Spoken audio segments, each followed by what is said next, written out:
Hello students, welcome to the Way of Solution. This is Arabul Rahman. স্বাধীনতার মাস, স্বাধীনতা দিবসের মাস।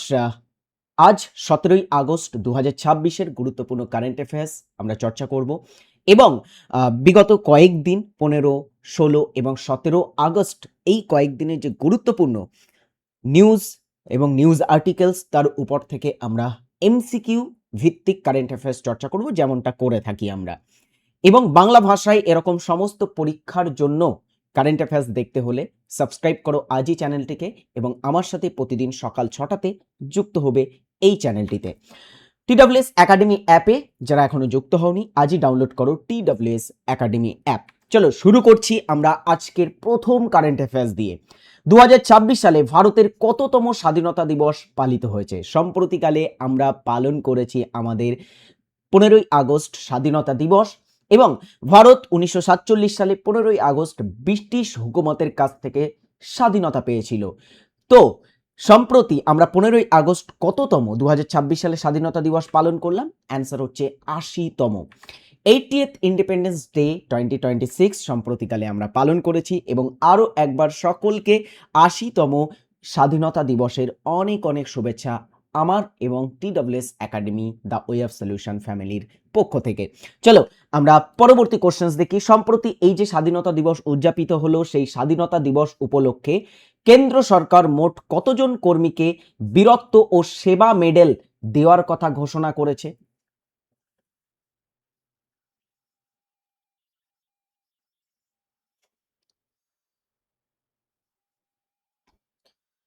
স্বাধীনতা দিবস উপলক্ষে সম্প্রতিকালে কেন্দ্রীয় সরকার 1057 জন মানে 1057 government announces gallantry and service medal for 1057 অর্থাৎ 1057 পার্সোনেলস অন ইন্ডিপেন্ডেন্স ডে। তো 15ই আগস্ট সম্প্রতি তাদের এটা প্রদান করা হয়েছে বা তাদের নাম ঘোষণা করা হয়েছে। সম্প্রতি প্রয়াত সুমিত সরকার ছিলেন একজন কে? রিসেন্টলি তিনি প্রয়াত হয়েছেন সুমিত সরকার। অ্যান্ড ইনি কে ছিলেন? একজন পরিবেশবিদ, সাংবাদিক, মহাকাশচারী নাকি ইতিহাসবিদ? সঠিক উত্তর, ইনি ছিলেন একজন ইতিহাসবিদ। দেখো, eminent Indian historian and scholar of modern India Sumit Sarkar passed away in New Delhi on August 13, 2026।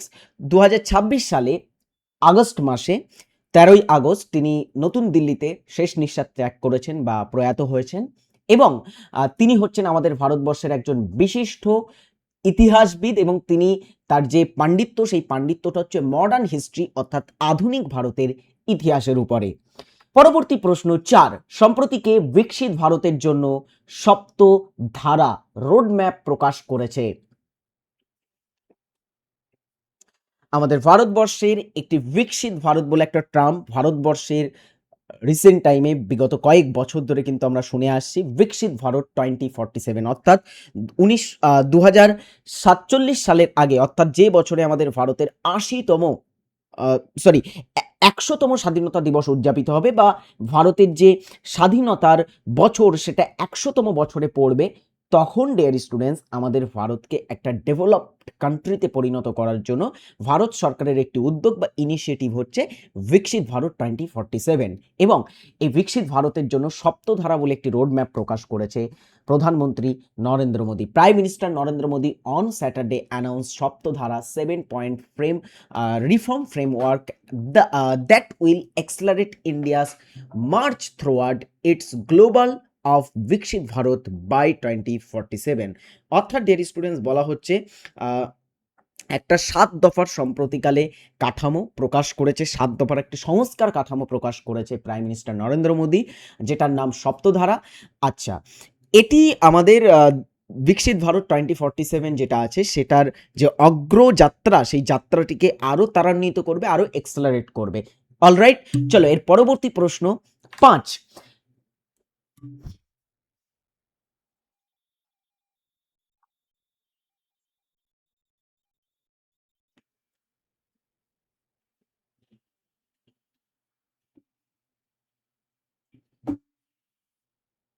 Alright dear students, প্যারিসে অনুষ্ঠিত ই স্পোর্টস ওয়ার্ল্ড কাপ। ই স্পোর্টস মানে জানো তোমরা নিশ্চয়ই বিভিন্ন যে গেমসগুলো হয়ে থাকে, সেই গেমস, মোবাইল গেমস বা মোবাইল গেমস মেনলি যেগুলো হয়ে থাকে তার উপরে যে ওয়ার্ল্ড কাপ বা স্পোর্টস খেলা হয় সেটাকে ই স্পোর্টস বলা হয়। ঠিক আছে, ইলেকট্রনিক স্পোর্টস বললে ভালো হয়।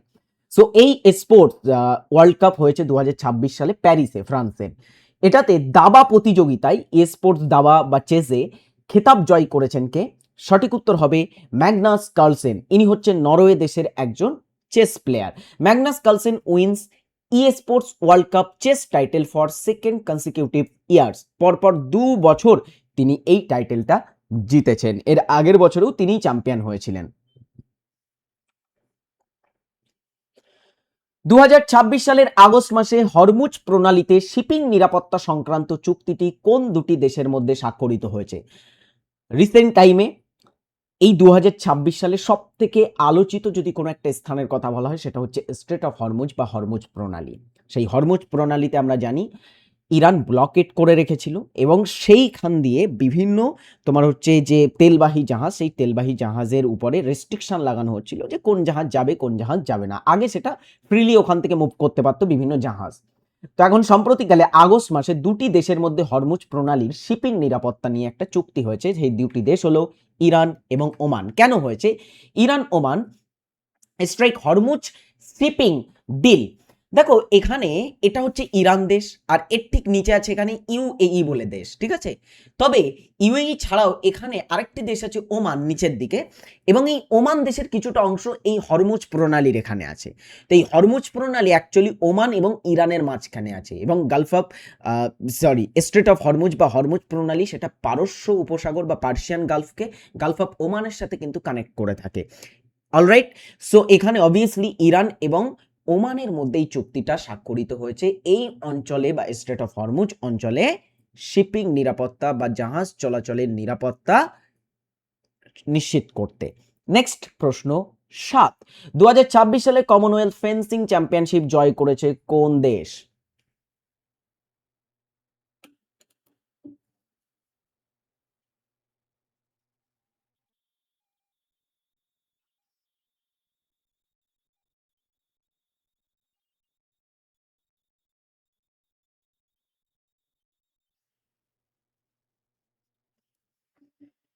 2026 সালে কমনওয়েলথ ফেন্সিং চ্যাম্পিয়নশিপ, ফেন্সিং হচ্ছে একটি স্পোর্টস এবং এটি চ্যাম্পিয়ন করেছে ডেরি স্টুডেন্ট, চ্যাম্পিয়ন হয়েছে আমাদের Bharat.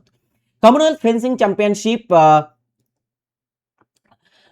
2026 India create history with maiden overall title triumph. চলো, আমাদের ভারত তাদের প্রথমবারের জন্য এটা জিতেছে এই কাপটা। মেডেন মানে মিন্স হচ্ছে ফার্স্ট টাইমের জন্য আমাদের ভারত জিতলো এই কাপটা এবং ইতিহাস তৈরি করেছে। নেক্সট প্রশ্ন এটি, কোশ্চেন 8, 2024 সালের জন্য সঙ্গীত নাট্য একাডেমি পুরস্কারে ভূষিত শুভদা বরৎকর মূলত কোন নৃত্যের সাথে যুক্ত? দেখো, সঙ্গীত নাট্য একাডেমি অ্যাওয়ার্ড সম্প্রতি দেওয়া হয়েছে 2024 সাল এবং 2025 সালের জন্য আমরা জানি।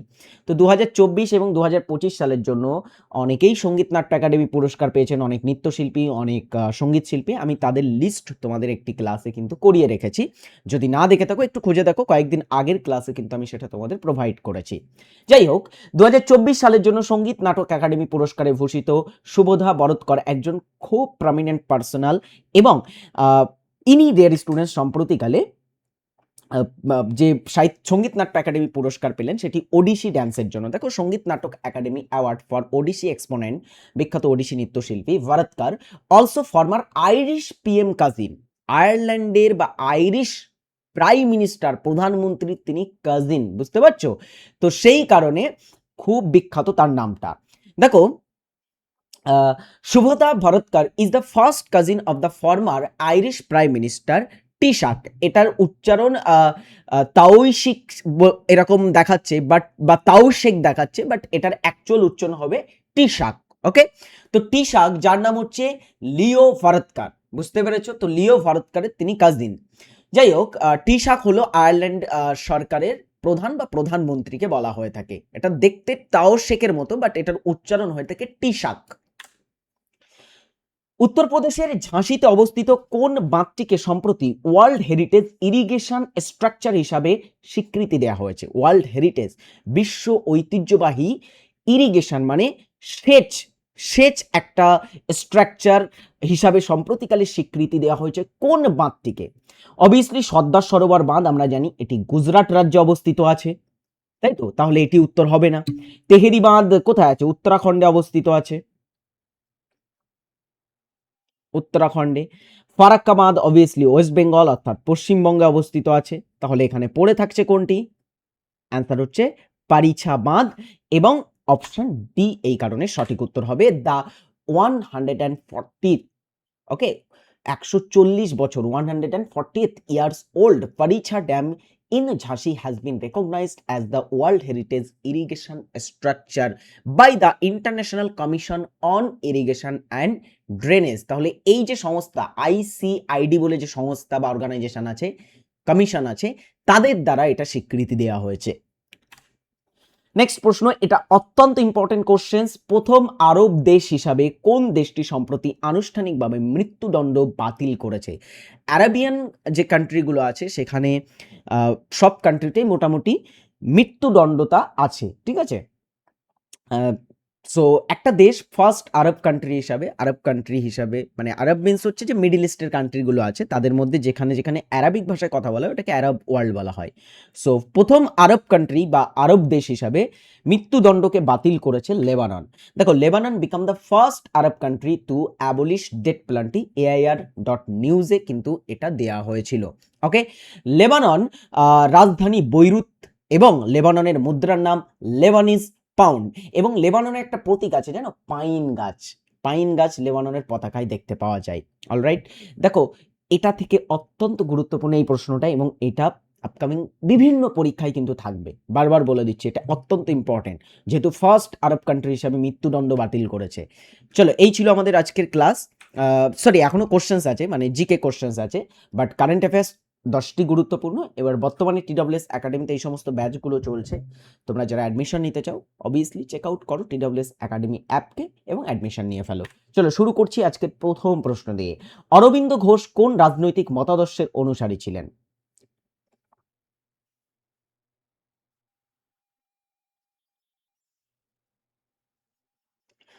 অরবিন্দ ঘোষ এবং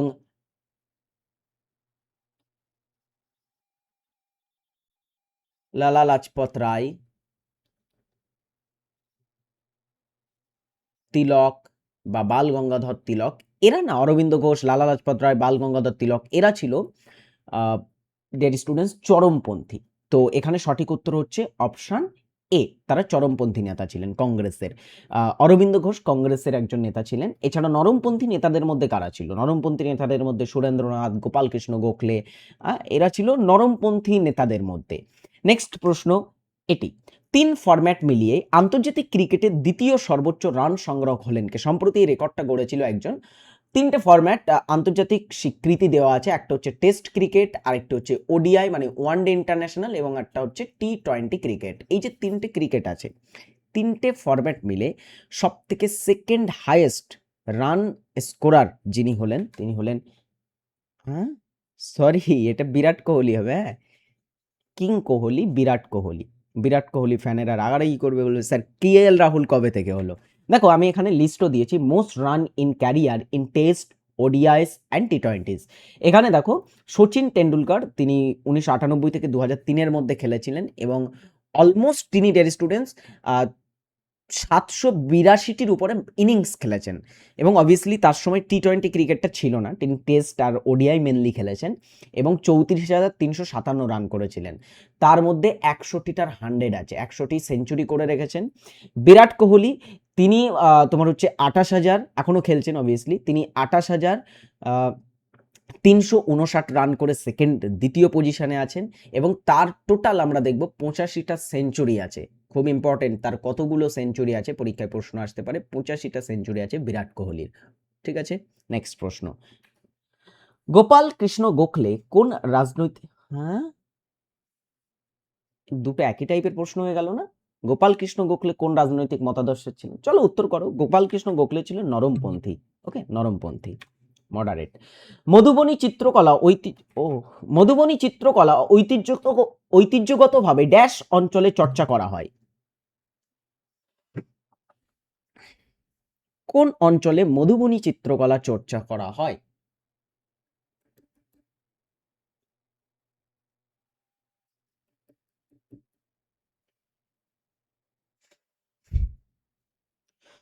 মধুবনী চিত্রকলা এটা বিহারে চর্চিত হয় এবং বিহারের একটা অঞ্চল আছে যেটাকে মিথিলা অঞ্চল বলা হয় এবং এটা বিহারের মিথিলা অঞ্চলে বিখ্যাত একটি চিত্রকলা। নিচের কোন হরমোনটিকে জরুরিকালীন হরমোন বলা হয়? চলো আজকে আমরা হরমোনটাকে ডিটেলসে পড়বো। ওকে, নিচের যে হরমোনটিকে আমরা আপৎকালীন বা জরুরিকালীন হরমোন বলি সেটি হলো অ্যাড্রিনালিন হরমোন। চলো আমরা এখান থেকে হরমোন সম্পর্কে কিছু তথ্য দেখি। পিটুইটারি গ্রন্থি থেকে বিভিন্ন হরমোন নিঃসৃত হয়, যে পিটুইটারি গ্ল্যান্ডকে আমরা মাস্টার গ্ল্যান্ড বা প্রভু গ্রন্থি বলে থাকি। এখান থেকে নিঃসৃত হরমোনের মধ্যে আছে এসটিএইচ বা গ্রোথ হরমোন। এর প্রধান কাজ শরীরের স্বাভাবিক বৃদ্ধি ও হাড়ের গঠন নিয়ন্ত্রণ করা। টিএসএইচ মানে থাইরয়েড স্টিমুলেটিং হরমোন, থাইরয়েড গ্রন্থিকে হরমোন নিঃসরণে উদ্দীপিত করে থাকে। এছাড়া এসিটিএইচ মানে এসিটিএইচ বলে একটি হরমোন আছে, অ্যাডিনো কর্টিকোট্রপিক হরমোন, তাই না? এসিটিএইচ এর ফুল ফর্ম হ্যাঁ কি না? Anybody students? আচ্ছা, যাই হোক, এটা অ্যাড্রিনাল গ্রন্থি। হ্যাঁ, চলো, অ্যাডিনো কর্টিকোট্রপিক হরমোন। হ্যাঁ, এটি অ্যাড্রিনালিন গ্রন্থির যে কার্যকারিতা সেটা নিয়ন্ত্রণ করে। দেখো পিটুইটারি গ্রন্থি থেকে যে ধরনের হরমোনগুলো নিঃসৃত হচ্ছে সেগুলো দেখো থাইরয়েড গ্রন্থি, অ্যাড্রিনালিন গ্রন্থি, এই সমস্ত গ্রন্থির কাজ নিয়ন্ত্রণ করছে, তাই এটাকে ওই কারণে প্রভু গ্রন্থি বলা হয়ে থাকে মেনলি। থাইরয়েড গ্রন্থি থাইরয়েড গ্রন্থি থেকে থাইরক্সিন হরমোন বার হয়ে থাকে যেটাকে T4 বলা হয়। এটা বিপাক বা বিএমআর হার নিয়ন্ত্রণ করে, শারীরিক বৃদ্ধিতে সাহায্য করে। অগ্নাশয় থেকে নিঃসৃত হয় ইনসুলিন এবং গ্লুকোগান। ইনসুলিন নিঃসৃত হয় বিটা কোষ থেকে, গ্লুকোগান আলফা কোষ থেকে। রক্তে শর্করা বা গ্লুকোজের পরিমাণ কমায় ইনসুলিন, আর রক্তে শর্করার পরিমাণ বৃদ্ধি করে গ্লুকোগান। অ্যাড্রিনালিন গ্রন্থি থেকে অ্যাড্রিনালিন হরমোন নিঃসৃত হয় যেটা জরুরি অবস্থায় ভয়, রাগ ইত্যাদি অবস্থাতে দেহকে প্রস্তুত করে। একে সংকটকালীন বা আপৎকালীন হরমোন বলা হয়। শুক্রাশয় থেকে টেস্টোস্টেরন নিঃসৃত হয় পুরুষদের গৌণ যৌন লক্ষণ প্রকাশ এবং যৌনাঙ্গের বিকাশ ও শুক্রাণু উৎপাদনে সাহায্য করে। নারীদের থেকে নিঃসৃত হয় estrogen, progesterone. First of all নারীদের নারীদের যে গৌণ যৌন লক্ষণ এবং নারীদের বিভিন্ন যে বিকাশ, সেই বিকাশের ক্ষেত্রে কিন্তু গুরুত্বপূর্ণ ভূমিকা রাখে ইস্ট্রোজেন অ্যান্ড প্রোজেস্টেরন হরমোন। এখানে যেটি আছে নারীদের মাসচক্র নিয়ন্ত্রণ ও গর্ভধারণে সহায়তা করে থাকে। তো এগুলো নিঃসৃত হচ্ছে ইস্ট্রোজেন এবং প্রোজেস্টেরন কোথা থেকে? এগুলো ডিম্বাশয় থেকে নিঃসৃত হয়। নেক্সট প্রশ্ন এটি, ভারতে কোন রাজ্য 5 নদীর দেশ নামে পরিচিত বা পঞ্চনদের দেশ নামে পরিচিত? কোন দেশকে বলা হচ্ছে পঞ্চনদের দেশ?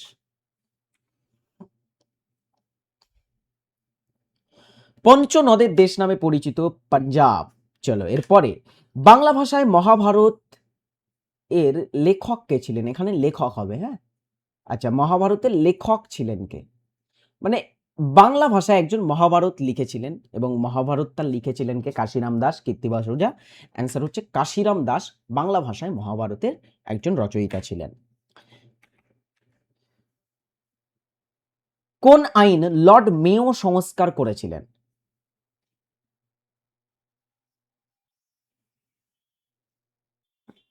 কারখানা আইন, আর্থিক বিকেন্দ্রীকরণ এবং রাওলাট আইন ও বঙ্গভঙ্গ আইন।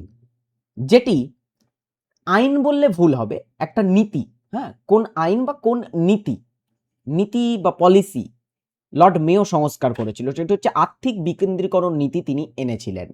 কারখানা আইন এসেছিল রিপনের সময়, রাওলাট আইন এসেছিল চেমসফোর্ডের সময়। কুখ্যাত একটা আইন, চেমসফোর্ডের সময়ে রাওলাট আইন পাশ হয়। আর বঙ্গভঙ্গ অবভিয়াসলি কার্জনের সময়।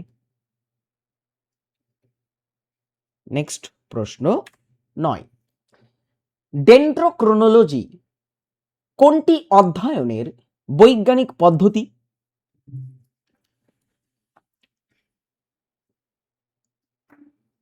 পাহাড়, পাহাড়ের উচ্চতা মাপতে ব্যবহার করা হয়, মানে পাহাড়ের উচ্চতা বা পাহাড় বিষয়ক গবেষণাকে মেনলি আমরা বলে থাকি অরোলজি, অরোলজি বলা হয়।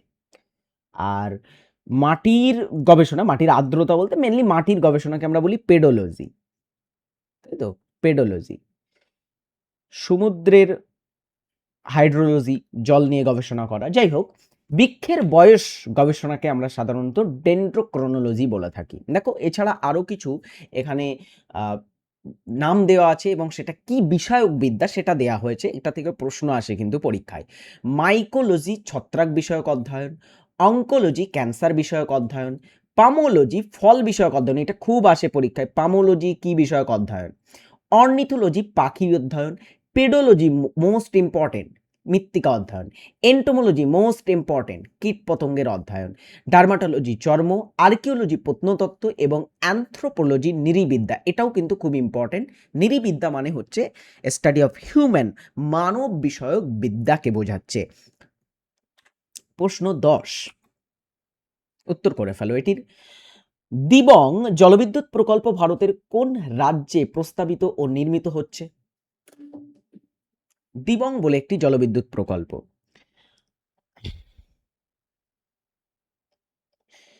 এটা প্রস্তাবিত এবং প্রস্তুত হচ্ছে অরুণাচল প্রদেশ রাজ্যে।